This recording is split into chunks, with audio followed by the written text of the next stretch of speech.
বুৰঞ্জী প্ৰসিদ্ধ শ্ৰী শ্ৰী আঠখেলীয়া নামঘৰত মহাপুৰুষ শ্ৰী শ্ৰী মাধৱদেৱৰ 429 সংখ্যক তিৰুভাৱ তিথি পালন। আজি মহাপুৰুষ শ্ৰী শ্ৰী মাধৱদেৱৰ 429 সংখ্যক তিৰুভাৱ তিথি। ৰাজ্যৰ বিভিন্ন প্ৰান্তৰ সত্ৰ নামঘৰৰ লগতে উত্তৰ পূৰ্বাঞ্চলৰ ধৰ্মীয় পীঠস্থানসমূহৰ ভিতৰত অন্যতম তিনি নদীৰ সংগমস্থলীত প্ৰাণ পাই উঠা বুৰঞ্জী প্ৰসিদ্ধ গোলাঘাট জিলাৰ শ্ৰী শ্ৰী আঠখেলীয়া নামঘৰতো গুৰুজনাৰ তিৰুভাৱ তিথি পালন কৰা হয়।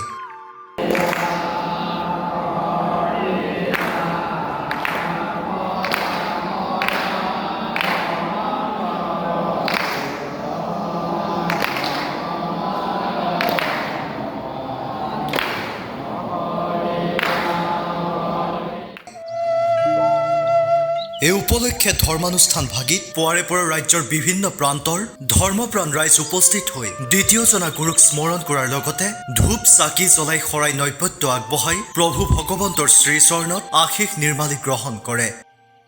নমস্কাৰ। আজি শ্ৰী শ্ৰী মহাপুৰুষ মাধৱদেৱৰ জন্মতিথি তদুপলক্ষে শ্ৰী শ্ৰী আঠখেলীয়া নামঘৰত আমি ৰীতি নীতিৰে যিটো ৰীতিৰে পালন কৰিবলগীয়া তেনেকৈ পালন কৰা হৈছে।